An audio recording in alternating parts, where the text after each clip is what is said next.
hello, and hello again. My name is David Swope, and I am manager of the Intercultural Student Initiatives here at College of DuPage, and welcome to our annual African American Read-In. This read-in nationally has been in place for about 36 years, roughly, and we've been doing this now for, I think, well over 15 years, and we've been engaged in bringing the works of African American authors and artists to life during this period of time. Before I read a little bit about the context of the read-in, I definitely want to give a few moments of thanks. First of all, I would like to thank Christine Kickles, who is a coordinator and a partner with us. If we could, can we clap in the library? Okay. Where's Christine? Where's Christine? She's busy working. Okay, she's somewhere around here. And then I'd also like to just acknowledge those who have actually helped us to get to this point. Before we were doing this, it was carried on in a fantastic way, and actually we were given the template of how to really do this in a way that's effective and engaging. And so I would be remiss if I did not recognize Jennifer Kelly and the work that she's done in the years up to this point. And so I also like to acknowledge my co-manager, Elizabeth Gomez de la Casa, who is here with us, and we work together in the spaces. And definitely for all the students raise your hands right now. I always acknowledge the students. Let's just acknowledge the students for being with us at this time. So I'll give a little bit of backdrop about our read-in, and then I will bring up our facilitator for our time together here today. So the National African American Read-In is the nation's first and oldest event dedicated to exploring literature, a literacy initiative of the National Council of Teachers of English, NCTE. The event is a collaboration of the College of DuPage Library and Intercultural Student Initiatives. It was established here by COD's Africa and African Diaspora Committee. Readers are encouraged to share information about themselves and then present their favorite selections from African American books, essays, music, and poetry collections with a brief biological summary of the authors. So we're excited that we're able to continue in this moment of teaching and learning.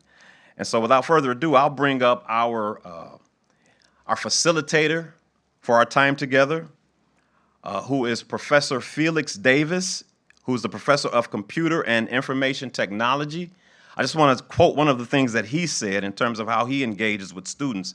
And he said, "Our hope is that my students will take away an interactive learning experience with a real-world understanding of how technology works and impacts the everyday life of everyone. I also aspire to enlighten the students with the overall opportunities and flexibility that a technical education offers when considering a career." So we're glad to have him to be our facilitator for our time together, and he's a really cool person. So why don't we encourage him as he comes, Dr. Professor Felix Davis.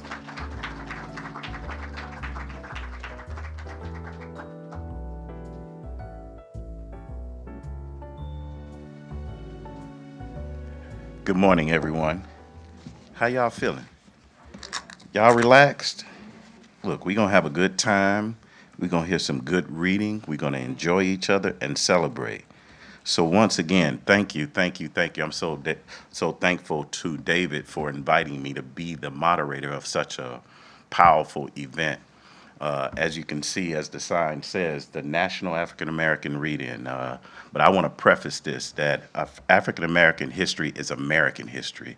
It's an unfortunate situation that we even have to title it as African American history, but it's needed because there is a constant movement to ignore what African Americans have contributed in this country. So we should thank everybody who has helped set this platform up. So help me by thanking everybody, give them a round of applause. So we're going to hear from quite a few different people about some different readings, different poems, different books. I want to make it known that there's some refreshments in the back. Please make sure you engage with those refreshments. Just to the left of the refreshments, there are some books. And here's the great part about it. You can take those books. You will not get a library fee at any time because those books in the back are free. So if you're interested, please take a look, enjoy some of those books. To my left here also is a display of books related to the topics that we're talking about. Now, don't take those, because Christine going to be looking for you. You can check those out, but they want them back at some point in time. So please make sure you indulge all the resources that have been made available to us. I'm excited about this. This is a critical topic in my opinion. Although I'm a professor in information technology, I believe African American history has contributed to all aspects of our lives, and especially in the area of technology as well as others. So I'm very excited to hear and see what's going to be presented today. This is going to be an engaging session. I'm going to be pausing at different times. I might ask you to give us some feedback and hear about what you may have been interested in and what brought you. So as I bring our speakers up, I'm going to preface and ask each speaker to let us know not only what you're reading and who the author is, but why did you choose that topic? What moved you to want to stand up before a group of strangers and talk about what you're reading? We good? Awesome. I have the distinct pleasure of presenting our first reader this morning. She's no stranger to us. Some people use the term interim. I don't use that term. When you're doing something, you are doing it. It's not interim in my mindset. So I have the distinct pleasure of presenting our very first reader, our president, Dr. Hammond.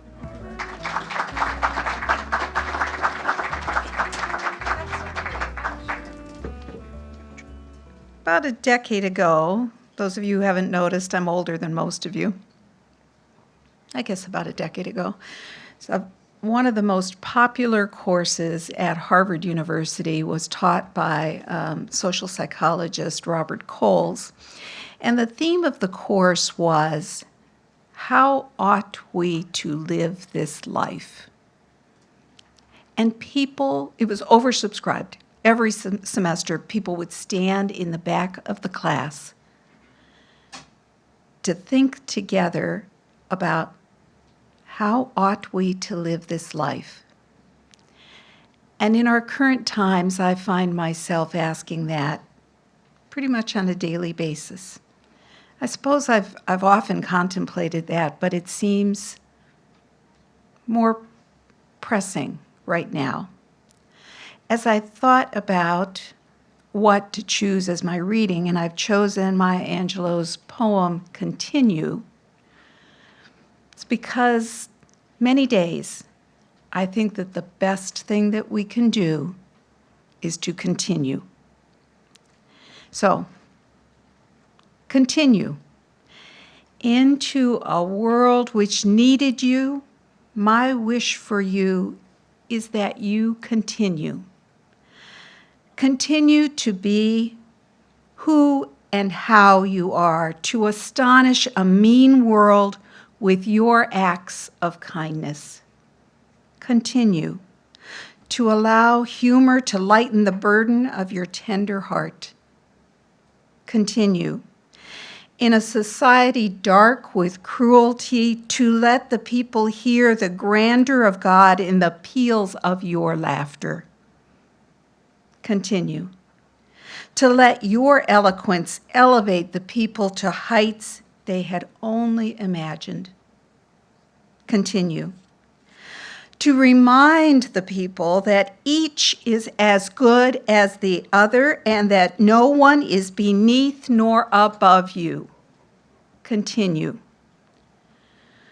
to remember your own young years and look with favor upon the lost and the least and the lonely. Continue to put the mantle of your protection around the bodies of the young and defenseless. Continue to take the hand of the despised and diseased and walk proudly with them in the high street. Some might see you and be encouraged to do likewise. Continue to plant a public kiss of concern on the cheek of the sick and the aged and the infirm, and count that as a natural action to be expected. Continue to let gratitude be the pillow upon which you kneel to say your nightly prayer, and let faith be the bridge you build to overcome evil and welcome good. Continue to ignore no vision which comes to enlarge your range and increase your spirit. Continue to dare to love deeply and risk everything for the good thing. Continue to float happily in the sea of infinite substance, which set aside riches for you before you had a name. Continue. And by doing so, you and your work will be able to continue eternally. Thank you.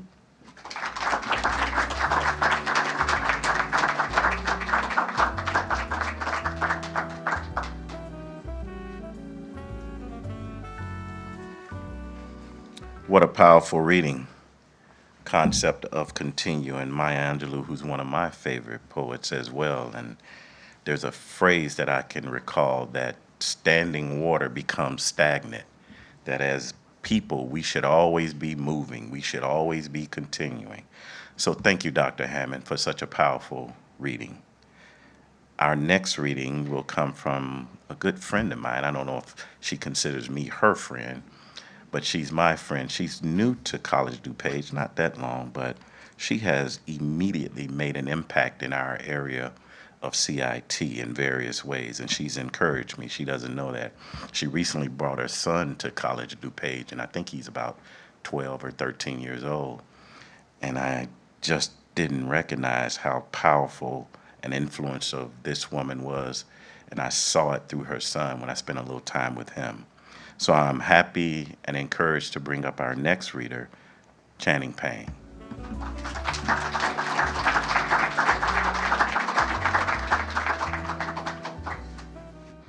Good morning, everyone. I'm a little nervous, so bear with me here. Hopefully I make my old speech professor, Chris Miller, proud today that I took 20 years ago. Again, thank you, Dr. Felix, for that introduction. My name is Channing Payne. I am a College of DuPage alumna from many moons ago. I won't age myself. Was a student worker here, so I have a lot of roots here. Recently switched over to higher education and started here in 2023. So I haven't been here too long, but this has been a community that helped shape who I am today. So it is definitely a full circle moment being back here. The selection that I wanted to read for everyone today is called Insecurity on Being Touched Without Permission by Jamila Woods. She is a Chicago native poet, someone that I admire greatly. As a child who usually grew up in the suburbs, I lived in Darien for about 14, 15 years. At that time, there was not much diversity at that time, and situations of being on the playground and, you know, people are like, oh, your hair is so different, and then touching it, and being a Black woman and having that experience and understanding how sacred this is for me and women in my family and things of that sort. And this piece just really resonated with me, so I'm happy to share it with you today. It just so happens that I'm hiding weapons in my hair, just like the blonde TSA lady expected. When she stuck her rubber glove fingers in the thickest, a poem jumped out and bit off her eyelashes. Somebody said, I'm too quiet for my own good. In high school, America taught me not to speak at lunch unless I had seen the latest episode of The Simpsons. This is why I was confused when the boy at the party stuck his thick fingers in my hair and yelled, Marge. There are many reasons why Black girls' hair attracts white folk fingers. 1, I am not sure what. 2, they are, but I am sure. And 3, there must be a lot of them. In high school, white girls watched wide-eyed as I combed my hair in the bathroom mirror.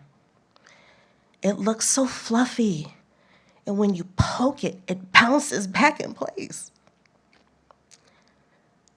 In third grade, boys in my class amused themselves by throwing pencils and watching them stick in my hair like a push pen holder.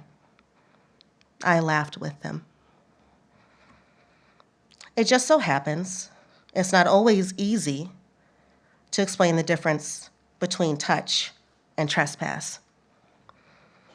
Why the elderly black man on my scalp wants all these teenage fingers off his lawn. Why the security software at O'Hare always suspects bombs hidden in my kitchen. Yes, Mary Beth, my fro is big enough to conceal a switchblade, a small beaker of tear gas, nunchucks, and several meat cleavers. I am holding up the cue with my colossal beehive halo. All the white girls' chins are dropped and drooling spit across the floor. They are awed and unprepared. Their Barbie dolls were blonde and forgot to warn them. Thank you.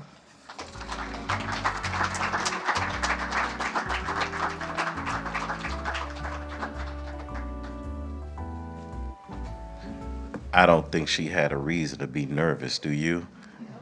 You did an awesome job, and what a powerful reading. It puts me in the mind of recent legislation known as the Crown Act.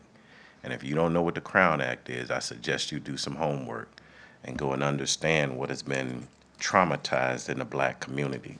That there are those that were not judged by the content of their character and their capabilities. They were judged on their outer appearance. That if someone had dreads, that mean they weren't capable of doing a job. So if you get some time, go take a look at what's known as the Crown Act. I think we're doing okay on time. I get the nod from the back, so we're okay. Our next reading comes from Devin. I'm going to say Divine. I like Divine. Cognize. Please forgive me if I mispronounce any names. Don't charge it to my head, not to my heart. Nkanga. Is it Divine? I like that, Divine. So come on, Divine, let us hear from you today.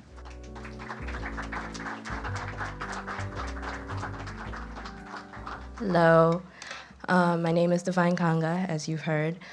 Today I'm going to be doing a couple poems and also a speech that I wrote at the end. My first poem is a poem of friendship by Nikki Giovanni. I did her poem last year, and sadly she has passed away, but her writing still lives in my heart, and I wanted to do something to pay homage to her. A poem of friendship. We are not lovers because of the love we make, but the love we have. We are not friends because of the laughs we spend, but the tears we save. I don't want to be near you for the thoughts we share, but the words we never have to speak. I will never miss you because of what we do, but what we are together. That was my first poem by Nikki Giovanni. And next is something from a book that I'm currently rereading. And I wanted to pull up something that I think was something that has been on my mind for a while. This one is from The Parable of the Talents by Octavia E. Butler. Choose your leaders with wisdom and forethought. To be led by a coward is to be controlled. To be led by a fool is to be led by the opportunists who control the fool. To be led by a thief is to offer up your most precious treasures to be stolen. To be led by a liar is to be asked to be told lies. To be led by a tyrant is to sell yourself and those you love into slavery. And for my last part, this is a speech that I wrote for the Black History Month opening ceremony, which was really fun. If y'all went, it was great. By Divine Nkanga. Hello all, my name is Divine Nkanga. I am the Vice President of the Black Student Alliance here at COD. I am grateful for you all here for today for this Black History Month celebration, or read-in. for seeking out the numerous figures in our history that have shaped American history. It is my philosophy that all members of society pay homage to and review history for any further progress. A fact that many of you know today. Black people have built this country. They have built America into what it is today. No matter what way you spin this narrative, this is the prevailing truth of our nation. And no matter what ahistorical figurehead tries to deny this fundamental truth, we will still feel the blows of slavery, Jim Crow, segregation, and police brutality to this day. The mistreatment of Black people is woven into our institutions, from the way we treat Black people domestically within our borders and throughout the diaspora. Remember how our government barred people who look like me from being literate and having an education. Remember how our government surveilled and silenced our civil rights leaders, Black Panthers, and victims of systematic racism from speaking up and making a change. Remember how our government has deliberately sabotaged predominantly Black countries and our governments to exploit people and gain profits, something they still do to this day. I ask all of you to remember these parts of our collective history and come to understand the innovation, creative thought, stories, and literature of Black people that have shaped you. I guarantee you it is plentiful. Black history is our history. Neglecting it and the lessons learned will make them our future. This Black History Month, I ask you to learn something. Don't forget it. Hold it through change. Happy Black History Month.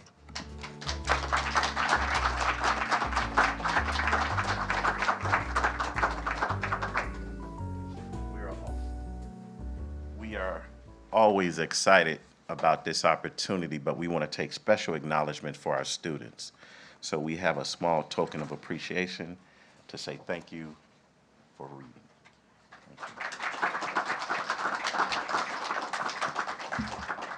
And what a powerful reading, that our history is our history and we need to remember it. It puts me in the mind of a saying that says that knowledge that is hoarded is of no value, that you can go out and learn you can read every book in this library, but if you don't do anything with the knowledge that you gained, you're useless.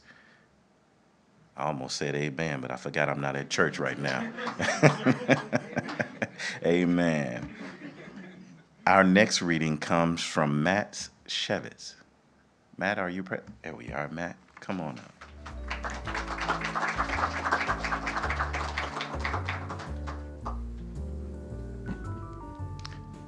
Good morning. So I actually, as I access my computer, here we go. My reading is actually a musical presentation. I would like to just talk a little bit about the great jazz pianist Herbie Hancock, who, if you watched the Grammys recently, was featured during the Quincy Jones tribute, which is quite a treat to see him on stage there. His significance as a pianist, and particularly his album Headhunters, which came out in the early 1970s, and the significance that it holds. Before I play you a couple of audio samples, let me just give you a very brief overview of Herbie Hancock as someone who came onto the jazz scene at a young age, in his early 20s, playing with the great Miles Davis, which was quite an accomplishment for someone, again, at that age. He worked with Miles throughout the 1960s, and then when he went on his own, found his way to embracing the style that Miles helped to create, known as jazz fusion or jazz rock fusion. Herbie's own interpretation of that development was more along the lines of funk rather than rock.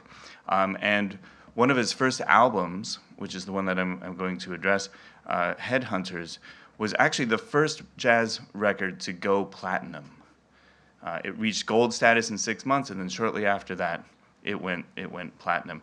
But if you have an opportunity to examine the cover art, just as one example of the significance of this album, you'll notice that there is significant representation in terms of African elements, like the Golai mask of the Bole people in Ivory Coast.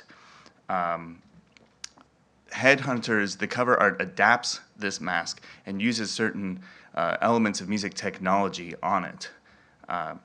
But I want to focus a little bit more on the song Watermelon Man, the second song on the album. It's actually a rearranged version of the song. Herbie originally recorded it on his first album called Taken Off, but he did it again here with a funk feel. And in the band, he had a percussionist, Bill Summers, who used the Hinduhu technique, which consists of a single pitch papaya stem or bamboo whistle alternating with the voice. And this is used by the Babenzele Pygmies of Central Africa, and we have an example of that.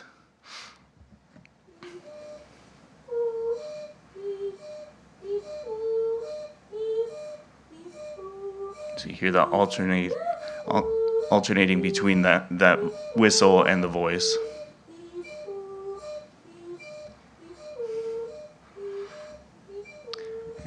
So when we get to the opening about minute and a half of Watermelon Man, Bill Summers uses that very technique.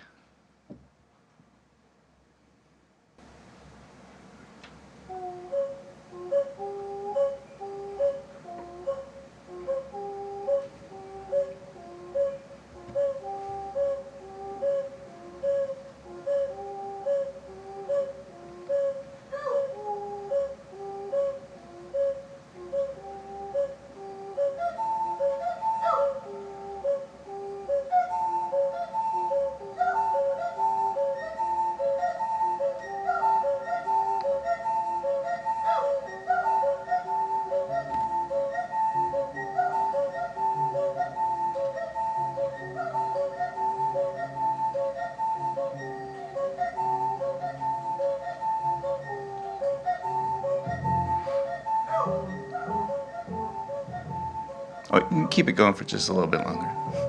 We gotta wait for the drums to come in. It's my favorite part. Yeah, that. I love that. I love that. Anyways, thank you very much. Please go listen to Headhunters and all of Herbie's catalog.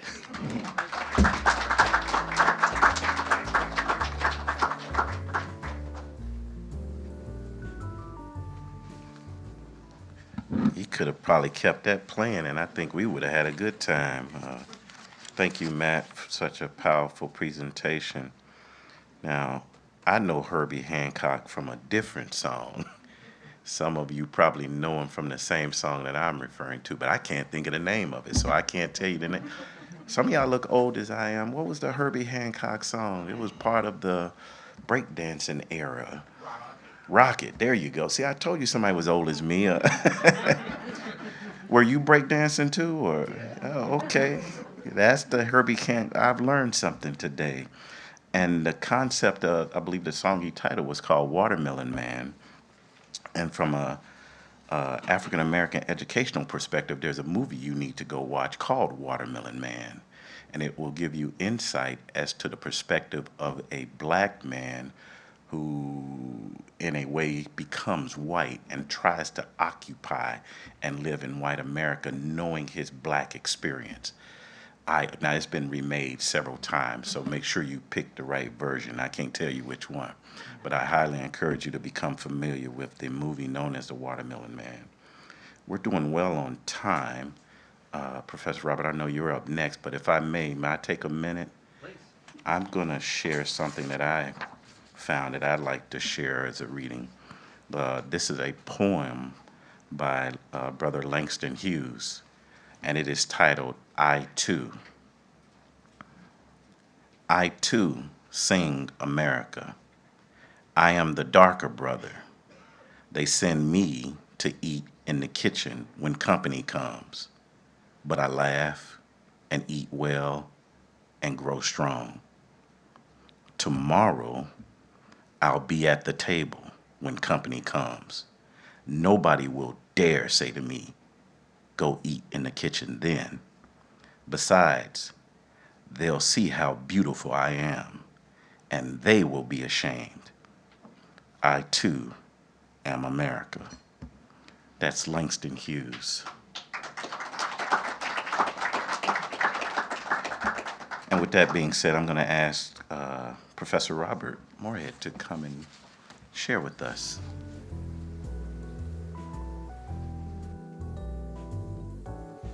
Morning.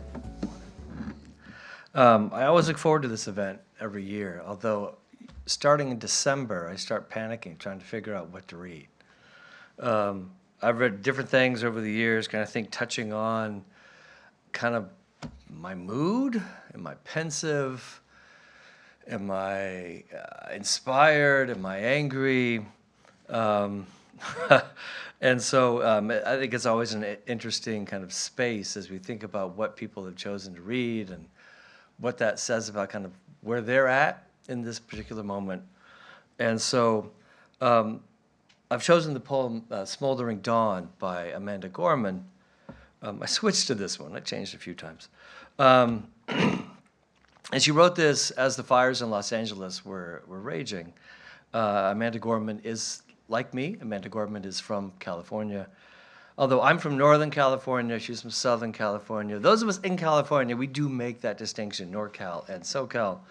Like Kamala Harris, I'm a child of the East Bay in Northern California, not from Southern California. But we've had our own fires up north, and we can empathize.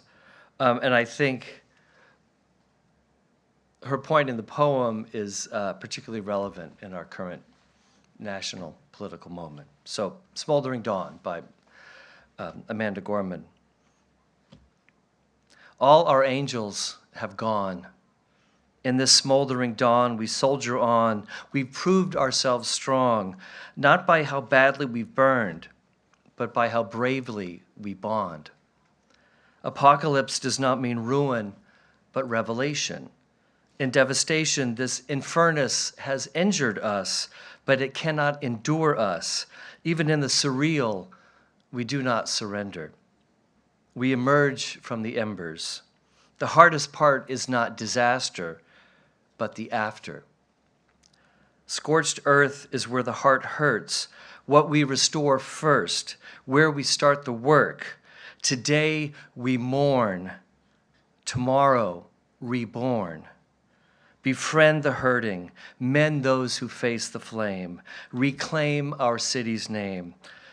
A revelation that only this place tells. To find our angels, all we need to do is look within ourselves. I think a fitting point as we're navigating as our democracy is burning, as we're navigating the smoldering dawn of a coup and the burning embers of our Constitution. Thank you.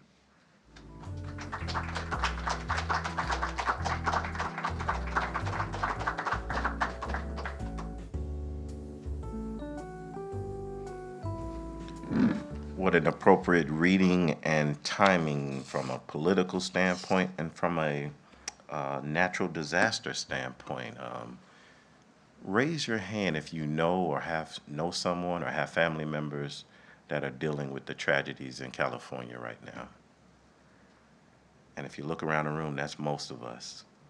And the misperception is that it's happening in California. No, it's happening to all of us.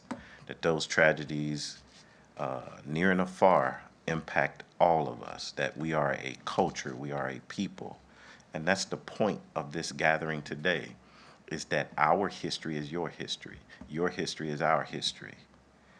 We're ahead of schedule just slightly, so I'm tap dancing. I'm going to add something here, if I may, because I think it's important not only from an African-American reading perspective, but this event is part of our Black History Month.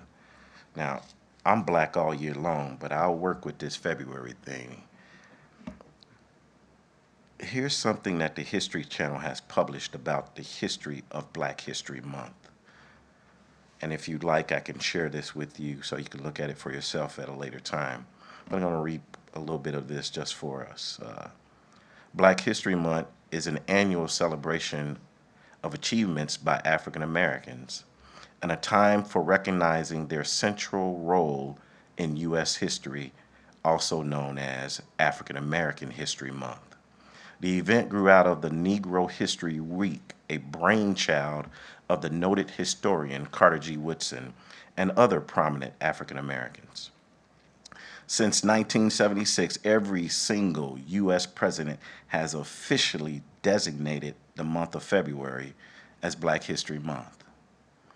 Even other countries around the world, including Canada, the United Kingdom, also devote a month to celebrating Black history.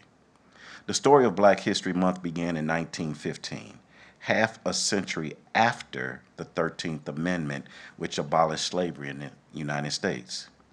That September, the Harvard-trained historian Carter G. Woodson and the prominent minister Jesse E. Moreland founded the Association for the Study of Negro Life and History, an organization dedicated to researching and promoting achievements by Black Americans and other people of African descent. Known today as the Association of the Study of African American Life and History, the group sponsored a National Negro History Week in 1926, choosing the second week of February to coincide with the birthday of Abraham Lincoln and Frederick Douglass. The event inspired schools and communities nationwide to organize local celebration, established history clubs, and a host of performance and lectures. In the decades that followed, mayors of cities across the country began issuing yearly proclamations recognizing Negro History Week.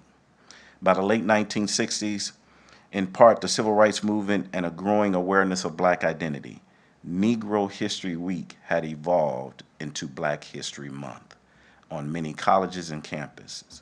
President Gerald Ford officially recognized Black History Month in 1976, calling upon the public to seize the opportunity to honor the often neglected accomplishments of Black Americans in every area of endeavor throughout our American history. Today, Black History Month is a time to honor the contributions and legacy of African Americans across the U.S. history and society for activists and civil rights pioneers such as Harriet Tubman, such as Sojourner Truth, Marcus Garvey, Martin Luther King Jr., Malcolm X, Rosa Parks, to leaders and other industry and politicians and scientists and cultures and more. Did you know the NAACP was founded February the 12th, 1909, the centennial anniversary of the birth of Abraham Lincoln? So I think it's good that we understand and celebrate and recognize the importance of the Black History Month through this reading. But it's equally important to understand the impact of African American history. So I'm thankful for this opportunity to be with you today. Our next reader is Mr. Devin Chambers. Devin.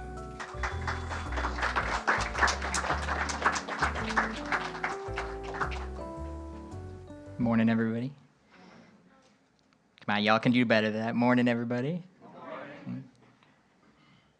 Alrighty, so Devin Chambers, counselor. So the author I'm going to read illustrates how we push Black people, particularly Black men, to the fringes of the labor force. And in the history of America, when Black people have tried to make their own way through entrepreneurship, they're faced with violent backlash. Just look to the Black Wall Street massacre as an example. Some of these young Black men growing up in under-resourced neighborhoods choose alternative methods of labor, hustling, that white men of their age are doing on college campuses across America and are protected by their privilege. Like the author that I'm about to read, some of these Black men get caught up in a prison system where the 13th Amendment of the Constitution permits their enslavement. This is the only place in America that allows slavery. This story is about a young man that has dreams outside of his lot in life that society has relegated him to. Like any man and father in America, he wants to provide a better life for his family, to reclaim his self-worth from a white capitalist America that sees his body and his labor as not under his control and sees his body as one to be exploited. So, yep. This album is dedicated to all the teachers that told me I'd never amount to nothing, to all the people that lived above the buildings I was hustling from in front of, called on the police on me when I was just trying to make some money to feed my daughter, and all those in the struggle. You know what I'm saying? It's all good, baby, baby. It was all a dream. I used to read Word Up magazine, Salt and Pepper and Heavy D up in the limousine, hanging pictures on my wall. Every Saturday rap attack, Mr. Magic Marley Mall.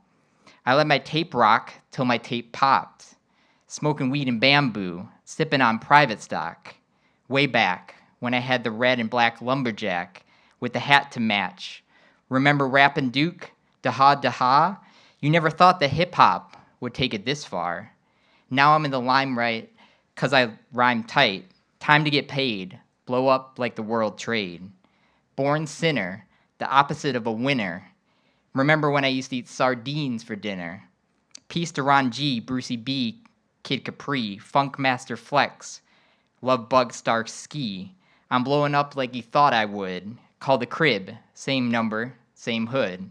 It's all good. And if you don't know, now you know. You know very well who you are.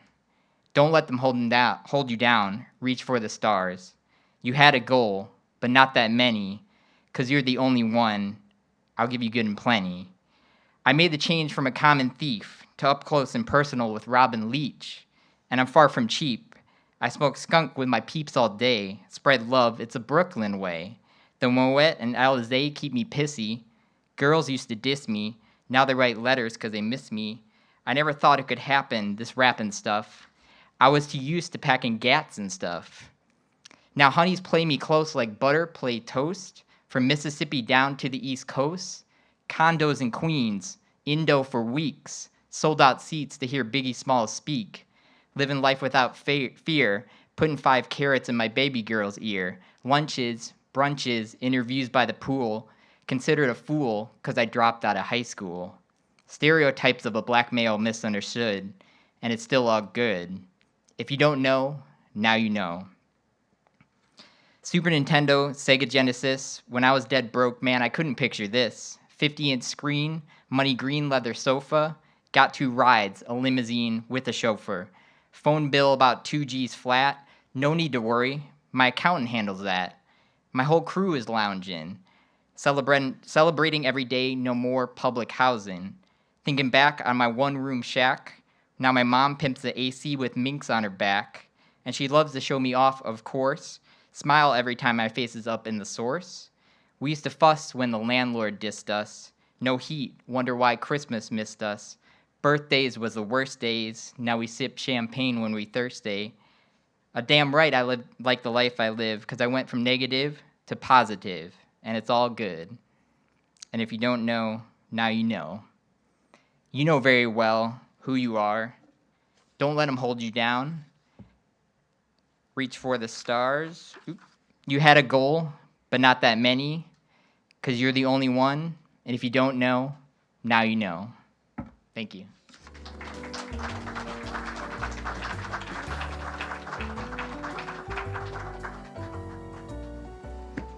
Thank you, Devin. Are you old enough to know when that came out, Devin? Well, me and this brother here was a little older than 8, so I'm not going to say anything. What a powerful song.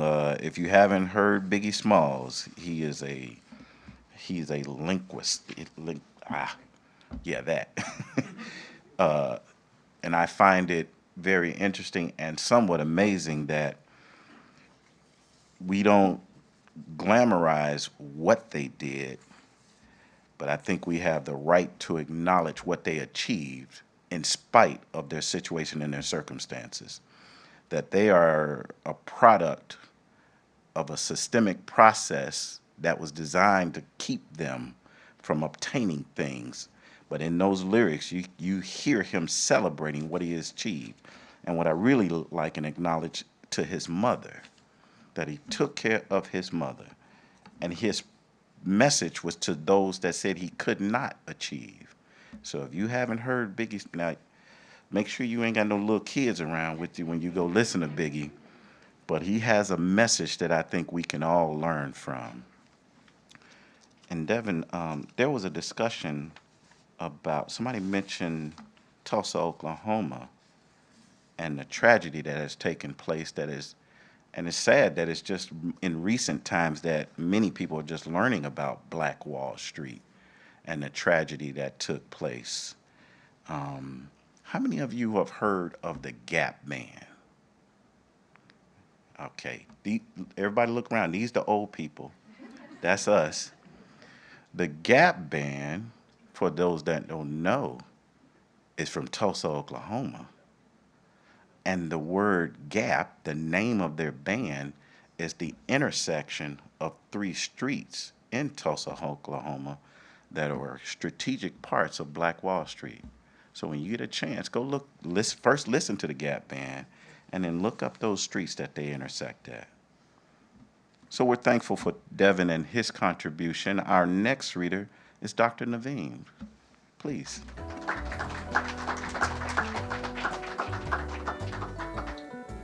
I think it's good afternoon now. Hello, everyone.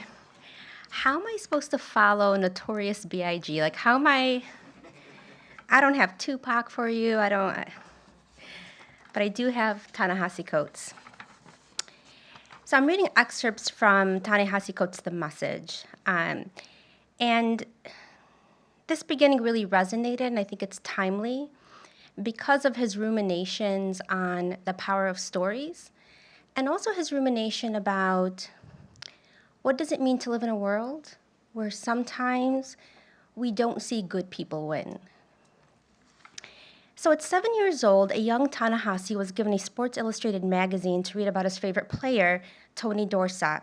He thought Tony was made of magic. Now, there's some football references. Please do not ask me any details. I don't know them. Instead, the young Ta-Nehisi found another story, another article that he found so unsettling, so horrific, that decades later, it is this story that he remembers from that Sports Illustrated edition. The story was titled, "Where Am I? It Has to Be a Bad Dream." It was about Darryl Stingley, a wide receiver who suffered a terrible hit by another player, Jack Tatum. This hit resulted in Stingley becoming a paraplegic. The story haunted a young Ta-Nehisi, and in this excerpt, he ruminates on the power of stories, the capability, the possibility, the probability of evil winning, and a call to action for all writers. So now I'll begin reading from the excerpt. And so I read the true story of Stingley, who back in 1978 took a hit on a slant route and woke up in a hospital. The story began there, in the hospital, with Stingley unable to move a single limb, unable to call to his mother or wipe the tears running down his face. In an instant, the contortionist had been rendered quadriplegic. Only a few paragraphs in, I wanted to put the magazine down forever, to escape the story, but I was held fast by forces I could not then understand. I knew that there was something different in the storytelling, something in its style, that pulled me toward it with the gravity of a star until I was there. I was on the field, yelling, pleading with Stingley to watch out for the incoming hit, and then in the hospital right next to him, helpless to relieve the horror blooming in his eyes as he realized his fate. And then the star became a black hole, and I crossed an event horizon where I was no longer imagining myself there with Stingley, but was Stingley himself, and it was my body pinned to the bed, and the spokes were drilled into my skull, and it was I crying out to a heedless God. I haunt if you want, the style I possess. And I was haunted by a style, by language. And dimly, instinctually, I understood that the only exorcism lay in more words. I went to my father and bombarded him with questions, because that was the kind of child I was, always, to the annoyance of my siblings, asking why. My father's way of dealing with this was patented and that day he executed the maneuver to perfection. He led me to the back room where he kept a large collection of books and pulled one down from the shelf. The book was They Call Me Assassin. It was the memoir of Jack Tatum, the defensive back who'd laid the crushing hit on Stingley. And so I delved deeper, hoping for some insight into the mindset of a man who had permanently crippled another. I'd like to tell you I found some great revelation there, but the book was mostly filled with stories of Tatum's only vaguely interesting football career. I recall Tatum writing that the hit on Stingley was unremarkable in its violence. If a reader came, as I did, looking for some profound meditation on the catastrophe, it was not to be found. And so I was left again to grapple on my own. No Google, no Wikipedia, no social network through which to commiserate with others. Just me and this terrible story of an acrobat entombed in his own body, playing over and over in the back of my mind. But something had happened to me in the process. As a reader, I changed. I was no longer merely turning words over in my head or on my tongue. I was now turning over entire stories. Even Tatum's story spoke volumes by not speaking much at all. For it nodded to the shame one might feel or the paradox of a game that valorizes violence, then is horrified by its consequences. I did not see all of that, but for years after, as I turned stories over in my mind, I could feel the revelation spinning out of them. What I felt then was that the story of Daryl Stingley broke some profound, invisible law of justice, one that reigned in all my cartoons. I knew football was violent. It was the violence that backlit Tony Dorsett's escape act. But violence was the antagonist in a story with a happy ending. It could never win, could it? But all around me, violence actually was winning. That was the year when I first remember a child being shot over a trendy article of clothing. Stories like that would soon become the background of my adolescence. And now danger swirled all around me. Tales of razors slipped into candy apples, 4-year-olds impaled with lawn darts. Stingley's story pulled all this together and illuminated a new idea. Evil did win. Sometimes, maybe most times. Bad things did happen, if only for the simple reason that they could. Disturbing as this knowledge was, it made me stronger because it made me wiser. And the weight of this wisdom was intimately associated with the method of its delivery. Journalism, personal narrative, testimony, stories. I grew older. Bad things began to happen to me and the people around me. Beatdowns, bankings, tool poppings, jewel runnings. I think the only way I ultimately survived was through stories. Because as much as stories could explain my world, they could also allow me to escape into others.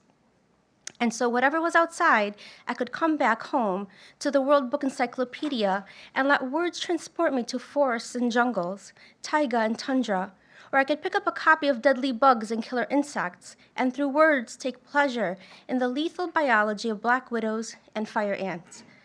I could open up African glory and cross the Sahara with Mansa Musa, or see the realm of Songhai through Hezekiah the Great. Or I could come back to my world through LP or tape, through Louder Than a Bomb, the symphony, or my philosophy. None of these worlds were separate in my mind. I did not have then and do not have now a real sense of high or low art. All I cared about was what haunted me and why. And slowly I began to see the thread running through each of them. In high school, I read Macbeth and found myself as far beyond the classroom as any Cool G rap verse could take me. Second murderer. I am one, my liege, whom the vile blows and buffets of the world hath so incensed that I am reckless what I do to spite the world. First murderer. And I another, so weary with disasters tugged with fortune that I would set my life on any chance to mend it or be rid on it. What I saw here was my city, which was connected to other cities whose mores and codes were then being rhapsodized in mixtapes and music videos. Gods and earths, gangsters and queens. But here was another dead star, with another gravity pulling me across centuries, until I saw that even there were the rules and mores which I had taken to be ours alone still held. And through words I understood that my Baltimore was not damned, and that I saw in the eyes of the boys there what I heard in the music was in fact something old, something ineffable, which marked all of humanity, stretching from Stratford-upon-Avon to the streets. And always at these moments I was taken back to the obsessions of my childhood, the organization of words, silences, and sound into stories. And to that I added the employment of particular verbs, the playful placement of pronunciation, and the private ecstasy it all brought to me. And I saw, considering the phrase, I am one, my liege, whom the vile blows and buffets of the world, that there was magic in Shakespeare's repetition of a sound represented in the B, and that this was the same magic used by Rakim, only this time with a sound represented by the R. I'm the arsenal. I got artillery, lyrics are ammo, rounds of rhythm, then I give 'em piano. I was about your age when I began to understand that I had first glimpsed into the copy of Sports Illustrated that sound and rhythm are even more powerful when organized into narrative. That is to say, words are powerful, but more so when organized to tell stories. And stories, because of their power, demanded rigorous reading, interpretations, and investigation. There I was, the Sports Illustrated spread in my lap, feeling launched on a voyage of discovery. I finished the article but needed to know more, so I sought to report, and thus turned to my own father into my first source. That source then sent me to the library to research, and there, frustratingly, the journey ended. Books could only take me so far. If only I could have talked to Tatum or Stingley myself, if only I could be the one crafting the questions and organizing and interpreting the answers, and then with words expressing the meaning I extracted from that quest. Thank you.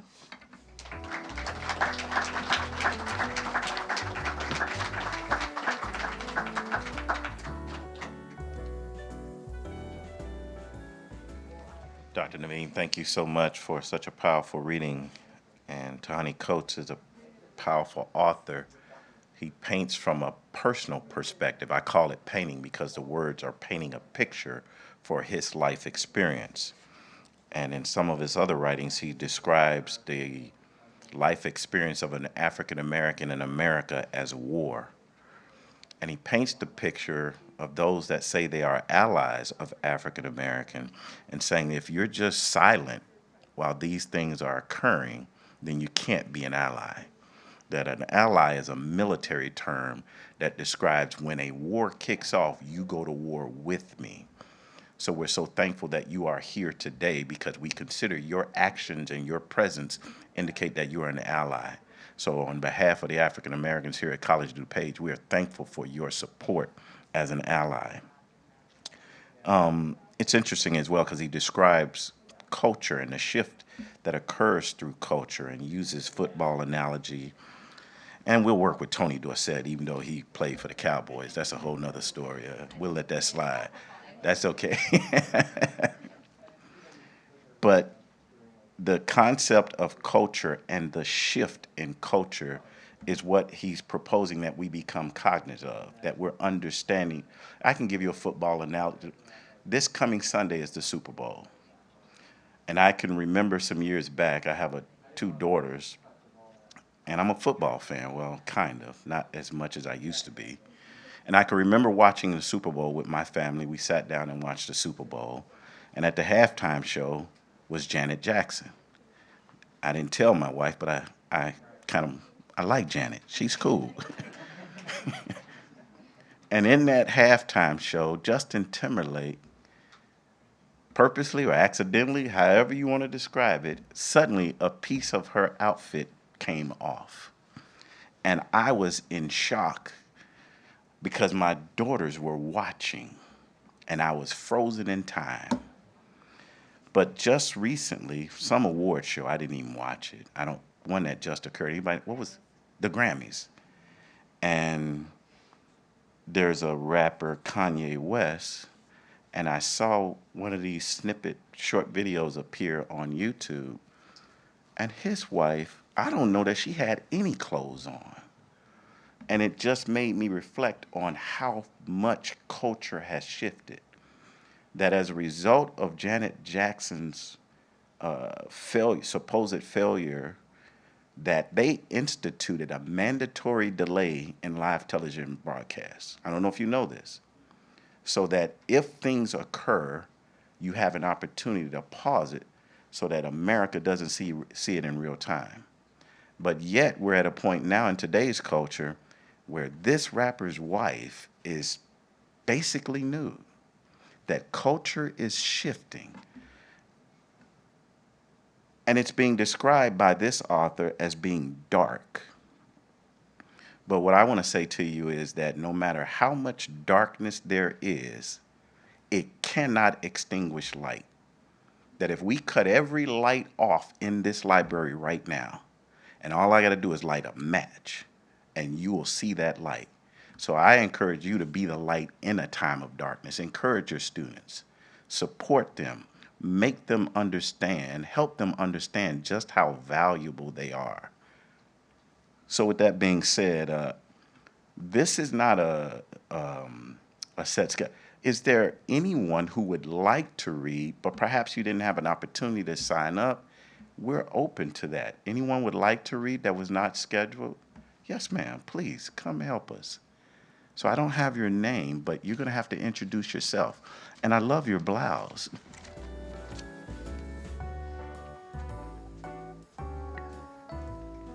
Hello, everyone. My name is Sunshine Ballentine. I'm one of the advisors here on campus for Fine and Applied Arts. I have a reading today, and then I also have some reflection questions for that reader. And let me bring up the title right quick. The title is The Body is Not an Apology, and it's by Sonya Renee Taylor. I'm going to read to you part of her foreword, and I want to make sure I get the correct spelling of the young lady who wrote this foreword. It's Ijeoma Aluo. All right, so I came across this piece in my research on self-esteem, body positivity. I'm one of the advisors for the Solstice Beauty Club, and we created an online course. It's a 3-month journey to self-love and gives you steps that you can do to practice self-love in your everyday journey.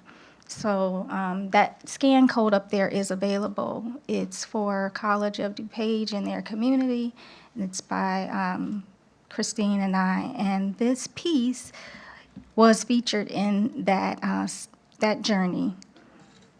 I also want to say that this piece is available to you all by means of the Libby app in the library. Christine showed me this app. Many of us pay $14.99 to Amazon for Kindle and also for Audible. But here at the College of DuPage, because of the resources that we have, you can get this book for free in digital versions. And it allows you to also transfer it to your Kindle, where if you have like Apple Assistance where it reads things to you, you can get the audio version. So all of you can get access to this book. There should be some cards back there where you can pick up information on how to download Libby, and then you can stop paying Amazon $14.99 every month. All righty. So I always like to provide a piece that's going to be just a tad bit controversial to get everyone to think. But this area is really my wheelhouse, and although I don't agree with everything, I think she has a lot of very important topics, from ageism to body consciousness to social and political consciousness. And the foreword describes how this work affected this young lady. So she says, I was 11 the first time I heard some voice of concern over the size and shape of my body. One of my aunts had come to visit with my mother one evening for wine and conversation. My brother and I were supposed to be asleep, but I couldn't pass up the opportunity to hear what adults talked about when the kids weren't around. I was excited at first, hearing about their grown-up lives, their spats with coworkers and their partners. They would laugh heartily and swear with abandon. Then I heard my aunt say to my mom, "You know, you need to be careful with her. She's not chubby cute anymore. She's getting fat." My mother paused for a minute and said with a sigh, "I'm not sure what to do about it." I felt ice fill my veins as I crept out of my room to take a look at them. There they were, staring at my school picture proudly displayed on the wall. The concern that my mother and my aunt had for the size and shape of my body was the same concern that their mothers had for them when they were girls. It was born from the fear that the world would be cruel to me if my body was not an acceptable shape or size. And it was the same for them. The world had been cruel to them. They could not imagine a world that would love any woman in a larger body, and they wanted me to be loved. Their concern came from love, and that love felt like a knife to the heart. As a Black girl, I quickly learned from others that there were many things about myself that needed to shrink. Not just my body, my laugh, my ambitions, my imagination, my will, and eventually my anger. Everything about me would need to be less. But even as I fought to make myself smaller, myself would not fight back. The diets would not stick. The laughter would not quiet. The opinions would not hide. The anger would not die. Every attempt I made to be less of myself would fail, and I would come back bigger and better than ever in every way. It was not until I was in my 30s that it occurred to me that perhaps I didn't want to spend the rest of my life fighting myself. Perhaps the victory lay at the end of a long road of self-denial and repression was not a reward that I actually wanted. Perhaps all of the love and acceptance that had been promised to me, if I could just hate myself enough, didn't really exist in me. Perhaps I was going to spend my entire life fighting my own existence and then just die. I would like to say that this revelation led me to the immediate toss of a lifetime of self-loathing aside and fully embrace. Wait, let me stop that. Start that again. I would like to say that this revelation led to me to immediately toss a lifetime of self-loathing aside and fully embrace proud ownership of myself. But there are no epiphanies that outweigh a lifetime of conditioning. Slowly and often painfully, I started to risk moments of authenticity. I started to share my opinion without apology. I started laughing loudly without embarrassment. I started creating and growing into myself. And slowly, I started to believe that perhaps I did have the right to take up space. Perhaps I not only had the right, but the obligation to love myself as I was. I don't know who I would be if I hadn't decided that I didn't want to die fighting with myself. But I do know that I would not have met Sonya. I first met Sonya a few years after I had decided to take a giant leap of faith and trust that not only did my voice need to be heard, but that my talents in writing and speaking were strong enough to warrant quitting my job and becoming a full-time writer. It was a gamble that more than paid off. I also worked to love my physical body as I had been learning to love my brain, but that was a tougher battle. Most days I felt fine. Moments of body shame would hit me a few times a day, and I would quickly push them away, reminding myself that the body shame was a tool of white supremacists and capitalist patriarchy. But as my writing career took off, I found myself suddenly praised for the opinions that had always been deemed too strong and the tone that had always been called too aggressive. I found myself increasingly battling the voices that told me, okay, you can be loud, you can be opinionated, but you can't also be fat. With each new picture of myself, I encountered an article, or after events, I would hear a voice that said, who do you think you are to be all the things that we told you not to be? Black, angry, loud, and fat. What makes you so special that you think that not only do we have to listen to you, we have to look at you as well? I distinctly remember feeling very uncomfortable in my body, and I was asked to share the stage with Sonya and a few other speakers. At this event, they discussed race and gender, and I remember having spent a few long minutes staring into the mirror backstage and lamenting everything that I found in myself. While I was busy writing, speaking, raising 2 kids, and also working hard, I was making my body a little smaller. I remember I was speaking on stage, regularly tugging at my dress, and I was now convinced it was highlighting my every physical flaw. But then Sonya got on stage. She glided strongly and confidently across the floor in a beautiful dress, gorgeous hoop earrings, and one of the most welcoming smiles I had ever seen.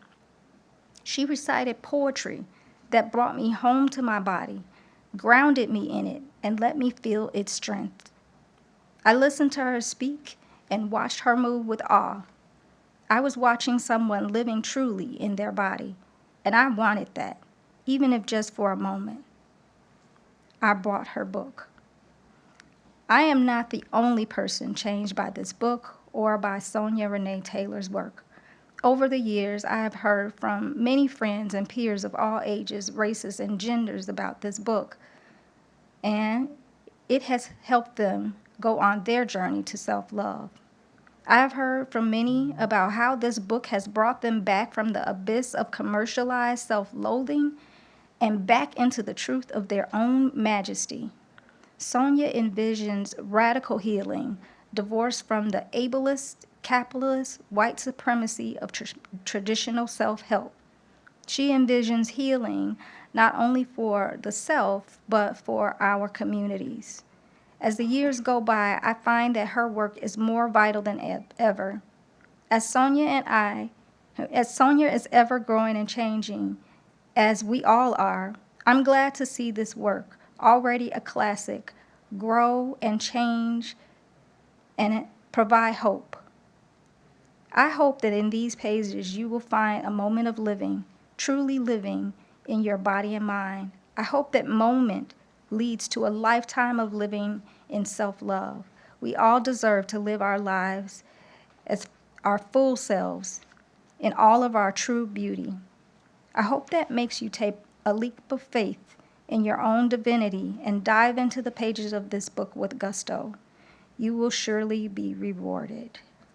So that was the foreword, and just that foreword made me want to pick up this book.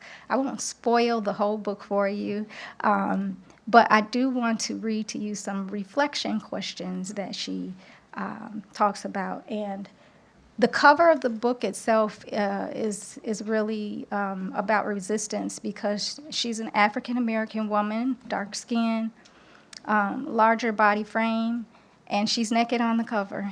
We talked about this, so it flows right into it, about how society has changed. And she had to fight with the publishers in order to have this book be published in several different countries. And it was important for her to do that. So she also now has a workbook for it, where some of these questions you'll be able to read. And it was just really, really inspiring for me. So I want to just share some of these reflection questions, and then I will tell you to go get that Libby card so you can read this book. So the first question is, We all live at multiple intersections of identity. What are your intersections, and how do your multiple identities affect each other? The second question is, can you recall an occasion when you compared yourself to someone? How did the comparison impact your self-esteem and self-confidence? How did it impact your ideas about others? The third question is, in what ways have you been asked to apologize for your body? And I'm going to leave it at that. Thank you.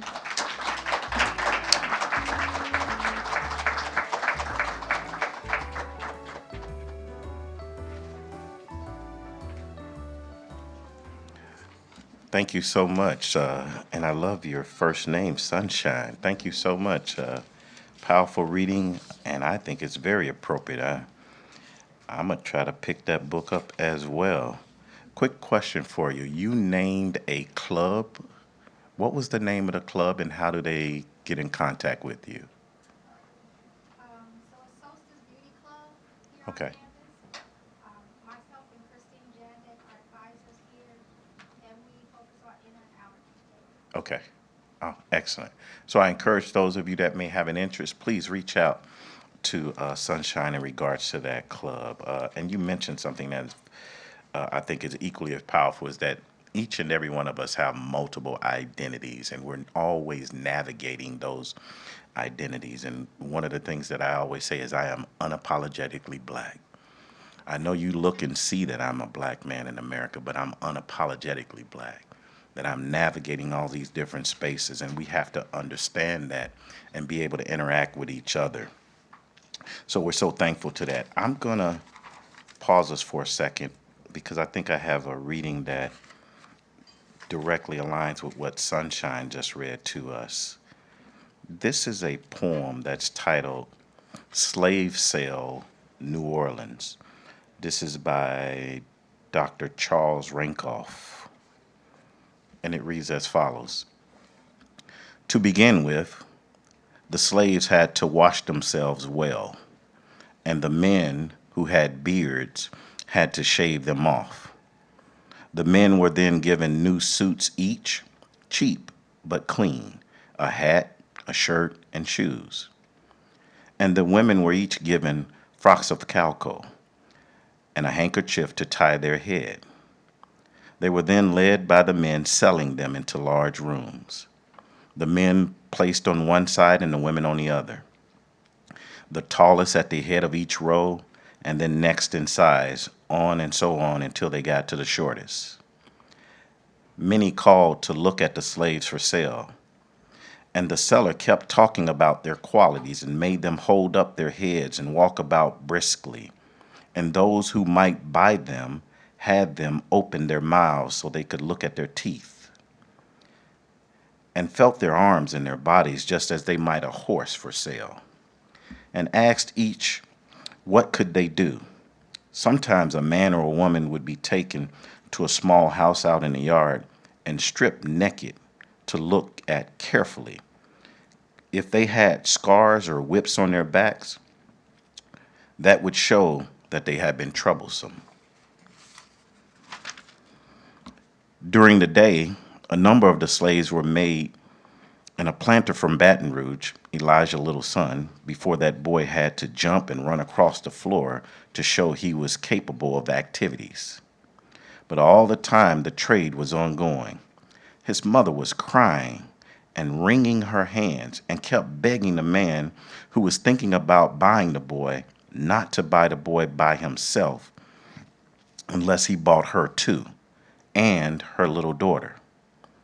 And Elijah kept saying that if he did, she would be the most faithful slave that he had ever lived, that he had ever owned. But the man from Baton Rouge said he could not afford to buy her. And then she began to cry out loud in her grief. The man selling the slaves turned to her with a whip in his hand and lifted it and told her, stop her noise. If she would not stop sniveling, he would take her into the yard and give her 100 lashes. She tried to wipe away her tears, but could not, and said she wanted to be with her children, and kept begging the man selling the slaves and the man from Baton Rouge, who that might be the one that buy her son, not to separate the three of them, mother, son, and daughter. And over and over and over again, she kept crying and saying how faithful and obedient a slave she would be, and how hard she would work day and night. But the man from Baton Rouge said, again, he could not buy the mother and the son, let alone all three, and that only the boy must go with him. Then Elijah ran to her son, hugged him, and kissed him, and again, and her tears kept falling from her face. The man selling the slaves kept cursing her, and called her blubbering, howling wench, and ordered her back to her place in line on behalf of herself, or he would give her something to really cry about. Slave Sale, New Orleans. The concept of body shaming is not new. It's a result of processes implemented in this country. So we thank Sunshine for her reading, and such a powerful reading for all of us. Our next presenter is the lovely Dana Thompson.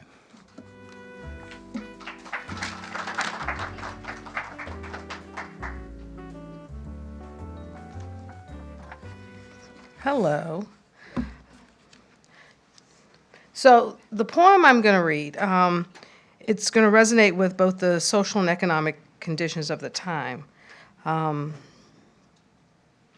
of during the mid-20th century, women were more so confined to domesticated roles with kind of limited education possibilities. And so this poem serves as a reminder of the challenges and sacrifices that they faced. For me, it reminds me of what happens when you leave your day and you go home from your paying job into your household, and there's still work to be done. So it's called Woman Work by Maya Angelou. Just to kind of give you context, in 1948, about 36% of the women worked outside of their home. And when this poem was written, it was 1978, so about 51%. And then today we have about 56% of women who work outside their home. And we can see there's changes happening in this world. So I've got the children to tend, the clothes to mend, the floor to mop, the food to shop, then the chicken to fry, the baby to dry. I've got company to feed, the garden to weed. I've got shirts to press and tots to dress, the cane to be cut. I got to clean up this hut, then see about the sick and the cotton to pick. Shine on me, sunshine, rain on me, rain, fall softly dewdrops and cool my brow again. Storm, blow me from here with your fiercest wind, let me float across the sky till I can rest again. Fall gently, snowflakes, cover me with white, cold, icy kisses, and let me rest tonight. Sun, rain, curving sky, mountains, oceans, leaf and stone, star shine, moon glow. You're all that I can call my own. And I think about that at night because there's lots of work to be done. The second one, because David always says I come up here and do like one quick shot and gone. The other one that I wanted to read really has to do with kind of how African Americans migrated to the north and kind of what life they found. We'll put it this way. So, excuse me. Carrie Williams Clifford, she was the wife of an Ohio senator, is an author and an activist, and she played a significant role in both women and civil rights. And so she wrote a poem called Silent Protest Parade, and it's in reference to the 1917 riots in East St. Louis. So the riots occurred on July 1st. of 1917, and then there was a march that was organized by the NAACP on July 28th of that same year. So what happened, just for some reference, is that between 1916 and 1917, about 10 to 20,000 African Americans migrated from the South to the North and to East St. Louis because we had just gotten into the World War I, and there were a lot of industrial jobs that were available, and so the migration helped with kind of looking at jobs and getting into the industry and so forth. But East St. Louis at the time was predominantly white, and they were not happy that this large influx of African Americans had come from the South. And so on July 17th, a rumor about a white man being killed by a black man sparked several severe racial riots in East St. Louis. The violence, including shootings, beatings, and arson, primarily targeted the African American community and lasted nearly a week. The riots resulted in 9 white deaths, hundreds of African American deaths, and significant property damage of around $400,000, causing over 6,000 black residents to flee the city. The carnage was all more shocking because it occurred only shortly after America's entry into World War I. According to historian Winston James, you have black troops going off to fight to make the world safe for democracy in April, and in July you have black people being murdered in the most wanton and barbaric manner in East St. Louis, children being thrown back into flaming houses, people being boarded up in their houses before they're torched so that they couldn't even escape. So even by American standards, East St. Louis was a horror. So, silent protest parade. Were you there? Did you see? God, wasn't it fine? Did you notice how straight we kept the line as we marched down the famous avenue, silent, dogged, and dusty of hue, keeping step to the sound of the muffled drum with its constantly reoccurring tum, tum, tum, tum, tum, tum. 10,000 of us, if there was one, as goodly a sight as the ancient sun has ever looked upon. Youth and maid, father, mother, not afraid or ashamed to let the whole world know what we thought of the hellish East St. Louis show. Orgy, riot, mob, what you will, men and even women still struggled to kill poor black workers who fled in distress from the South to find themselves murdered and mobbed in the North. We marched as a protest. We carried our banner on which had been boldly inscribed every manner of sentiment, all, to be sure, within reason. But no flag, not that we meant any treason, only who'd have the heart to carry Old Glory after hearing all the horrible story of East St. Louis, and never a word from the nation's head as he'd not heard the groans of the dying ones here at home, though 'tis plain he can hear even farther than Rome. Oh yes, I was there in the silent parade, and a man, he was white, I heard when he said, "If they had music now, 'twould be great." We march not, sir, with heart elate, but sad. We grieve for our dark brothers murdered, and we hope that others will heed our protest against wrong. We help to make our protest strong. Were you there? Ah, brothers, wasn't it fine? The children, God bless them, headed the line. Then came the mothers dressed in white, and some, my word, 'twas a thrilling sight. Carried their babies upon their breasts, face tensed and eager as forward they pressed, with never a laugh and never a word, but ever always the thing we heard was tum, tum, tum, tum of the muffled drum, tum, tum, tum. And last, the black-coated men swung by, head up, chest firm, determined eye. I was so happy I wanted to cry as I watched the long line striding by. 10,000 souls, if there was one.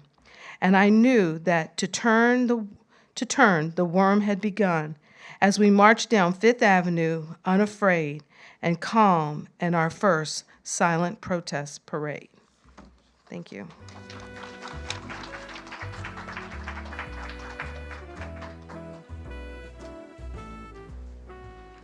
Thank you so much, Dana. Powerful reading as well. And I truly believe that motherhood is the hardest job there is. We're coming close to the end here. We have a couple of more readers. We'll have Mr. Andrew Nadler, please.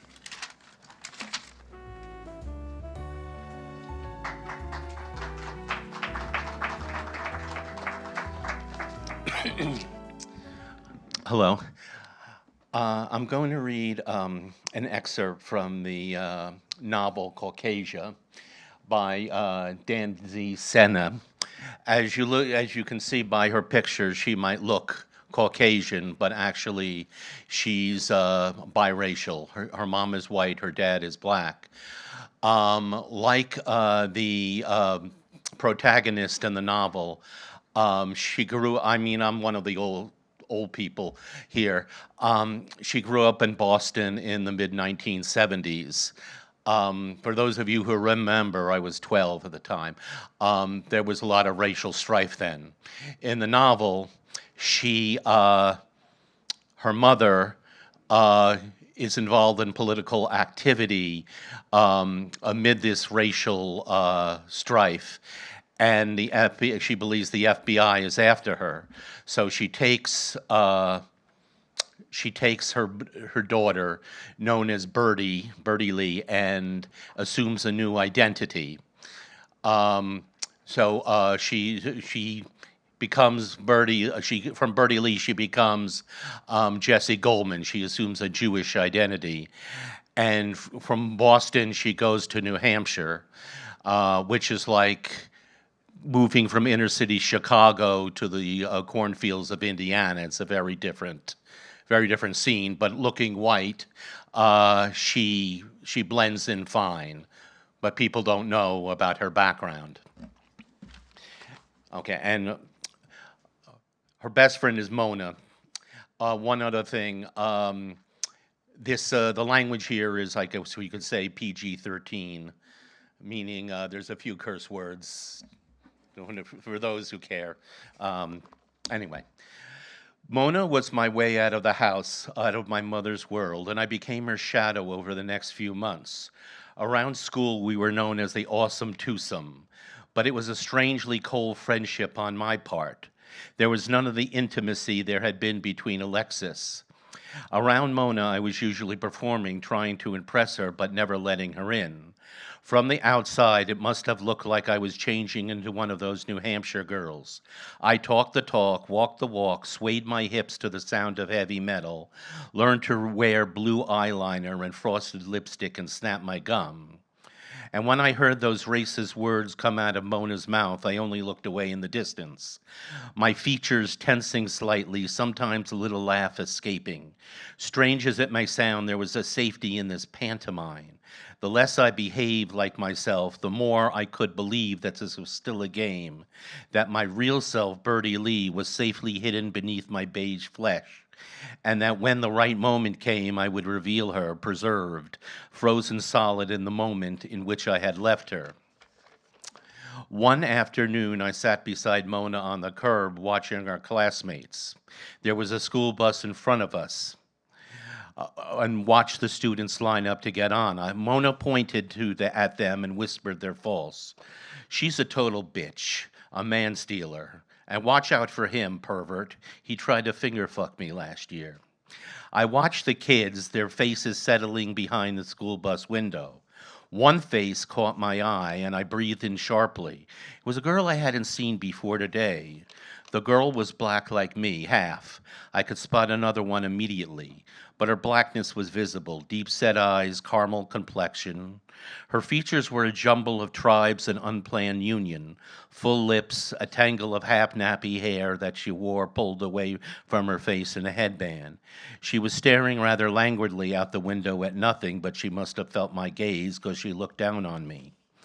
Mona followed my eyes to the girl's face and said, "Oh yeah, that's Samantha. She just moved here from last year from Maine. She's disgusting. We call her Winola, from that lady on Good Times. The boys call her Brown Cow. She's got tits already. She's on the baton squad, fucking bitch. I was supposed to make it." Jim's car pulled up then. I stood up abruptly. I gotta go. As I became closer to Mona and her gangs over the next few weeks, details about Samantha trickled down. I held on to those facts, turning them over and over in my mind as if they would hold clues to my own disappearance. She was adopted. Only 3 days after her birth, she had left the steps of a church. She had been left on the steps of a church. She had been adopted by a Quaker couple who was unable to bear children. She was smart. She had made it to all the advanced classes. Her main forte was baton twirling. She was an master at it and beat Mona out of the prize baton squad spot. She carried her baton, a silver rod decorated with red, white, and blue tape, at her side wherever she went like a weapon. Her hair was especially stood out to me. It tried hard not to be nappy, tried hard to consider itself just a little frizzy, but I saw what was happening in the kitchen of her skull at the base of her neck. What she tried to hide with scarves and upturned collars, I knew, watching her, that she should have let it either go natural or straighten it. But she did neither. Instead, she settled for the in-between, half-hearted frizzies with the naps in the kitchen. Her eyes were a color I had never seen before, a dark charcoal, gray, the color of slate and dirty blackboards. I imagined what a field day Maria could have had with her. A bottle of Queen Helene hair grease, some cocoa butter, lotion for our skin, and which was now so dry it appeared to be covered with a layer of dust, like the books on Marcia's sleeves, ash-colored like the dead. I knew something better lay underneath. A slathering, a sweet-smelling motion would have made her brown skin glow, but she seemed oblivious to this simple fact. I once caught her wetting her finger, drawing a wet line in the dust that coated her. Drawing what turned out to be an X on her gray knee, the way you sign your name through a steam of a fog of a car window, and I could see what color lay beneath, the color of cinnamon. Now I'm going to fast forward to a party scene. Mona speaking. Jesse, I've been looking all over for you. I have to talk to you now. I was annoyed by Mona's disruption, but she seemed upset. She pulled me to the corner of the porch. She's here, she whispered to me, smelling of clove cigarettes and perfume. Who? That fucking bitch, Samantha, that's who. She's here and she's all over Matthew. You wouldn't believe it. Someone said she was giving him a blowjob in the bathroom. I think I'm going to puke. I saw Samantha leaning against the wall in between Matthew and Dennis when Michael rolled a joint near them on the couch. I could see why Mona was mad. It struck me Samantha was on the verge of looking beautiful. She had let her hair loose for once and sat in black ringlets around her face. She wore a pink tank top that hugged her body and a white denim miniskirt.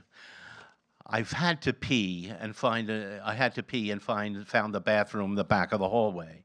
Inside, the two girls with eyes black and blue with makeup, faces dripping with beer, sat side by side like Tweedledum and Tweedledee, laughing hysterically to themselves. Can I use the bathroom, I asked, feeling dizzy all of a sudden. They only laughed at me and laughed harder. One of them pointed at me and said, fresh meat.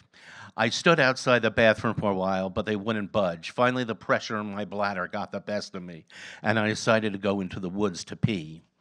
The air was clear and cold and filling my lungs. I hummed a song to myself. I reached a clearing in the woods and stopped, balancing myself with one hand on the rough bark next to me.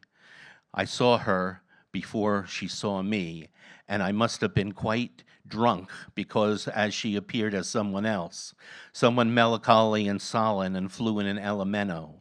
She appeared as my sister until the broken swatches of sky, and she stood at a distance, buttoning up her skirt as I came upon her. My foot crunched on a twig, and she turned, not seeing me for a moment, her face frightened and smeared in aging makeup. It's just me, I said in the space between us. Samantha's eyes adjusted to me, and she smiled slightly. I thought you were a boy. You looked like a guy standing there in the shadows. It only struck me right then as strange as we had never spoken. She was kneeling now, rifling in her cheap leather purse. Those girls, she said, as she found a compact she had been looking for. Those girls aren't letting anyone near the bathroom, so I guess all we have to use is the woods. Our own, as our toilet, you know. She laughed some throaty, hollow laugh she used to with the boys. It was grating somehow, and I looked away. She was anxious around me. She knew I was one of them, that she had no friends outside of Nora, or better not try.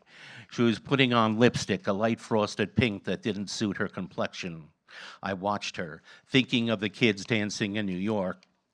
I wondered if she had ever been anywhere near that, seen any world outside of this, where people like her, like us, were no exceptions, were not exceptions to the rule. I spoke my thoughts out loud without meaning. Have you ever been to New York? She looked at me quizzically. No, I'd be too scared. My dad says there are all kinds of weirdos there, perverts, you know. She put her purse on her shoulder and paused, waiting to see if I was going to talk more. See you back there. Now I guess you can pee in peace.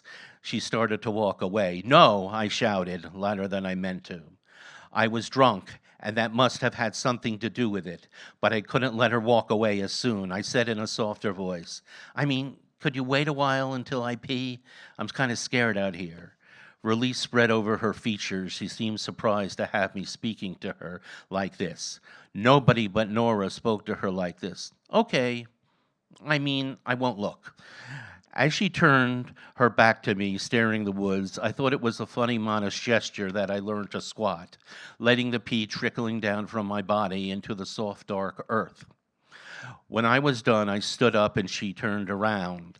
I said, unzipping my jeans and trying to steady myself, Samantha, can I ask you a question? Sure, she said, snapping her gum in loud cracks.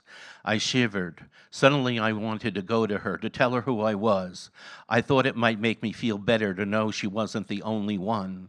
But instead I said, what color do you think I am? She was silent, staring at me in a new light, it seemed, taking in my features one by one. I tried to look different, more serious, and the thought of the word black to myself, hoping telepathy to transmit the correct answer to her. Finally, she smiled kind of sideways, as if she were not trying to laugh.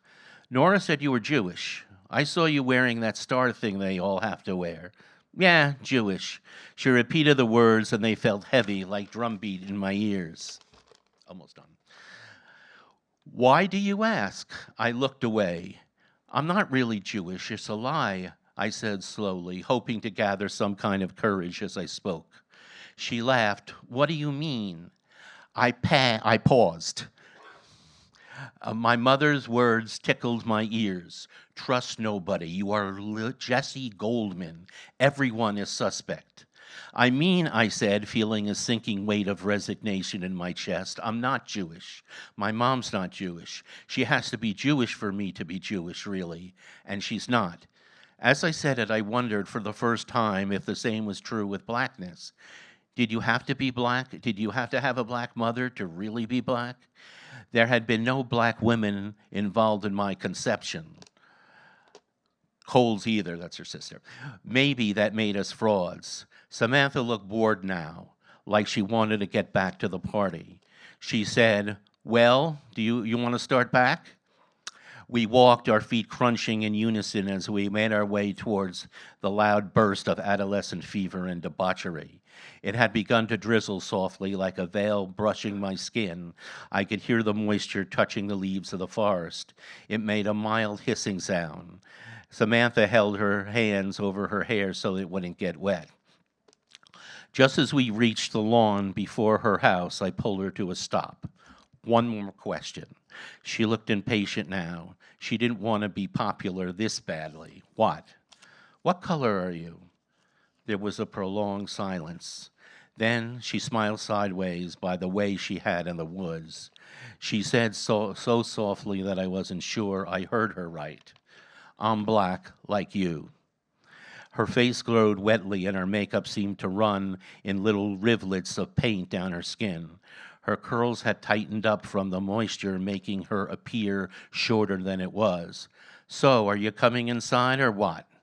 I must have said no because she shrugged, then walked away from me toward the party and the people, nearly slipping on the wet grass in her flat white shoes.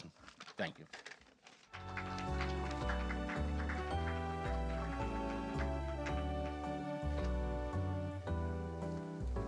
Again, thank you, and we acknowledge with a certificate for all of our students. So thank you, Andrew. Quick note, there's a concept called passing. It was a term used to describe when African Americans had the ability to position themselves as if they were white because of the color of their skin. But they weren't passing because they wanted to be white. They were passing because they wanted access to the resources that white people had. So please be aware of those things. And there is no such thing as nappy hair. That's a racist term. God designed everybody, and we're made up differently. So we thank God for everybody, including those with straight hair, curly hair, and any other type of hair. We come to our last but not least. If Anna Garcias would come forward. Yeah.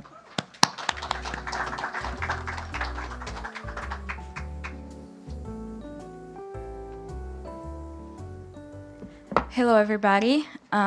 My name is Ana Garcês. I am an international student here at College of DuPage. I'm from Brazil, and I am here through the CCI program, which is the Community College Initiative program.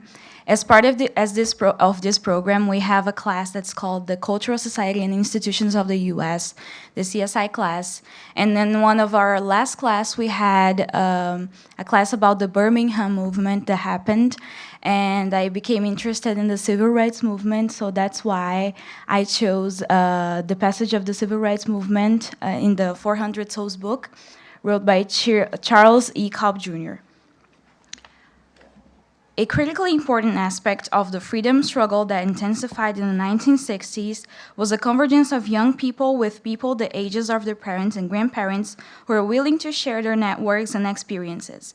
In some aspects, this has always been true, but in my view, never more so than during the 1960s.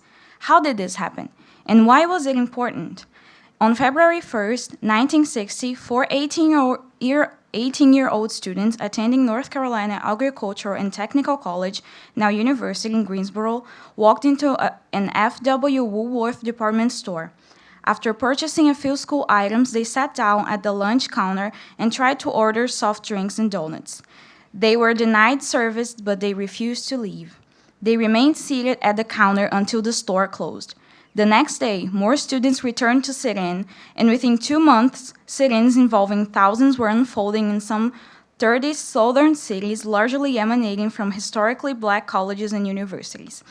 There had been similar protests in previous decades, most recently in 1957 at the Royal Ice Cream Parlor in Durham, North Carolina. In 1935, Howard University student Kenneth Clark, the psychologist who would become famous because of his instrumental work in the Brown v. Board of Education case, was arrested while protesting with fellow students against segregated restaurants in Washington, D.C. In 1943, Howard University law student Polly Murray led university women in protests against segregated restaurants near her campus. In 1950, Mary Church Terrell led protests against segregation that included a sit-in at Thompson's restaurant in downtown Washington, D.C. The Montgomery bus boycott took place from 1955 to 1956. The Greensboro sit-ins and those that followed would have far greater impact in battering the walls of segregation. The sit-ins did two things. They gave rise to the Student Nonviolent Coordinating Committee, or the SNCC, and they revitalized with Black student energy the Congress of Racial Equality, CORE, which in 1960 was largely northern and largely white. More than most, as they evolved, these two organizations pushed forward the old tradition of grassroots community organizing. After all, enslaved Africans had not sat in plantation manor dining rooms or marched in nonviolent protest and action blocks. Rather, they had organized escapes, secret schools, rebellions, sabotages, and work slowdowns, and sometimes even assassinations, which was one of the biggest fears of white owners living in plantations and being served their meals by enslaved black people. Ella Baker, someone who should have been much better known, was critical in the organizing that emerged from the sit-ins. Her activism brought together generations of Black struggle. The 1960s surge in youth activism drew her immediate attention. Recognizing that the activist leaders did not know one another, she decided they needed to meet and exchange ideas. On Easter weekend 1960, she brought them together for a student leadership conference held at Shaw University in Raleigh, North Carolina. She had received $800 for this purpose from Reverend Martin Luther King, Jr., who was also very conscious of this new wave of young activism. King wanted to see the formation of a student wing to the Southern Christian Leadership Conference, the LCLC, an organization he had formed after the Montgomery bus boycott. Baker was the SCLC's temporary executive director and one of the South's most respected political organizers. As the NAACP director of branches in the 1940s, she had organized chapters throughout the region. Almost from the opening of the conference, she suggested the student leaders that they might want to consider forming their own organization. She had long been uncomfortable with the male supremacist attitude found among many of the SCLC leadership and was on the way out of the organization. More important than her discontent over how the SCLC responded to her suggestions and ideas because she was a woman, she was also disappointed at the SCLC lack of commitment to the community organizing, notwithstanding Septima Clark's citizenship school program. Leadership was a top-down. As Reverend King said following his selection as pastor of Dexter Avenue Church in Montgomery, Alabama, authority flows from the pulpit to the pew, not from the pew to the pulpit. You have begun something that is bigger than a hamburger, Ella Baker told the conference in her opening address. To make real change, she stressed, you must organize from the bottom up, empowering those at the bottom. Years later, elaborating on leadership, she would say, in government service and political life, I have always felt it was a handicap for oppressed people to depend so largely on a leader, because unfortunately in our culture, the charismatic leader usually becomes a leader because he has found a spot in the public limelight. There is also the danger in a culture that a person that is called upon to give public statements and is acclaimed by the establishment, and such a person gets to the point of believing he is the movement, and they don't do the work of actually organizing people. The emphasis on community organizing does not diminish the importance of legal strategies, such as those that led to the 1954 Brown v. Board of Education decision or lobbying of Congress. Other currents, such as the effects of World War II, certainly shaped the civil rights struggle in this era as well. Ella Baker was the most important influence on SNCC's movement into organizing that powered Black struggle in the South. In less than a year, a small core of students left their college campuses to work as full-time organizers in the Black Belt South.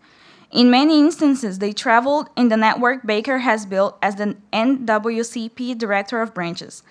A similar process was underway with CORE, especially in Louisiana and North Carolina, and in the rural counties of the Black Belt, these young field secretaries quickly learned that to most who lived there, restaurant desegregation was unimportant. In the Black Belt, gaining power to control their lives meant gaining the right to vote, which seemed to offer the best path towards change and empowerment. The rampant violence the organizers from the SNCC and CORE encountered as they attempted to mobilize and organize for voting rights is still largely untold. It was not the kind of violence wielded against the marches in Selma or Birmingham, but rather assassinations and bombings in out-of-the-way places that never commanded press attention. It included beatings on the steps of county courthouses. And this violence was protected by local and state authority. The reluctance of federal government to provide any protection is also an important and too often ignored part of this story. The civil rights movement is in many ways best described as a slow process during which organizers learn to dig in and win enough trust with people to challenge a system, and a system must be emphasized here that had been in place virtually since the Civil War. The Black Belt communities, however, were not entirely or even mostly submissive to white terror. There was strength beneath the surface. As the civil rights movement reached these rural communities where black people were concentrated, residents on plantations and small towns chose carefully, reading the political climate surrounding their lives with the same care they used to anticipate weather or crops.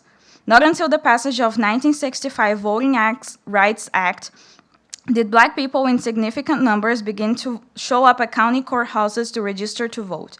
Still, even at less visible levels, they gave support, sometimes only verbal. They fed organizers in their homes and protected them, sometimes with weapons. They opened church doors. World War II and Korean War veterans were especially supportive of the movement. Having been told that they were fighting for freedom and democracy overseas, they were unwilling to accept anything less at home. We are now in another area of intense activism, shaped by young movements such as Black Lives Matter. The political work and grassroots organizing of civil rights activists of the 1950s and 60s paved this way. Thank you.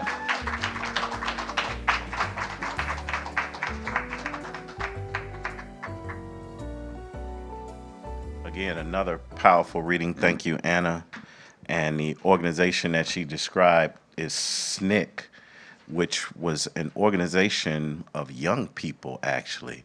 And the SNCC organization is one of the biggest catalysts to the 1965 civil rights movement, that it was young people. The parents and the teachers were trying to protect them and actually did not want them to participate. They kept them in the schools. Do you know that these young people jumped out the windows? They cut school because they wanted to be involved, and they stood out front. That became the catalyst for one of the key catalysts for the 1965 civil rights movement. Between that and the fact that when they participated, that people were willing to sick dogs on these young people. We're talking high school, middle school, college age students, that dogs and water hoses were turned on these young people, and that was televised globally. And now the civil rights movement became not only a nationwide movement, but a global movement. So thank you, Anna, for sharing those details with us. I believe that brings us to the close of our events. Swope, you want to have some words and close us out? Again, thank you to all of the readers. We could not have this without you. So thank you, thank you, thank you. Some of them had to leave, so we would ask you that if you see them at some point in the college, please acknowledge them and thank them for their reading. Thank you. Well, thanks to everybody on behalf of Christine Kickles, the COD Library, Elizabeth Gomez de la Casa, Dr. Nevien Shaabneh, myself, the Intercultural Student Initiatives Program, and for those of you all who are still here. The last two readers were students. I don't know if was that clear to everybody? That the last two readers were students. And then we had one other student that read, which was Divine. So I want to just give them a round of applause for reading. Outstanding. And so I believe that this information that has been read and shared with you all today will be posted on the library's website. So if you're interested in these authors, if you're interested in what was being read, as a matter of fact, the choices were outstanding. Very dynamic, very diverse in terms of perspectives. You can find that information on the website. COD's library website. We'd also like to invite everyone who is hearing my voice, come to the hub. SRC, 1138. What did I say? What's the name of the space? Please come and visit. There is a lot of literature in that space. And if you don't see anything in that space that engages you, then you can connect with Elizabeth or myself.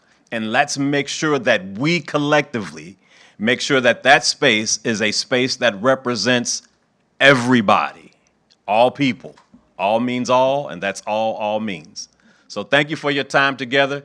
Thank you for our facilitator, Dr. Professor Felix Davis, for leading us in this time. And you all have a great rest of your day. We'll see you in some other programs for the month of February. Take care.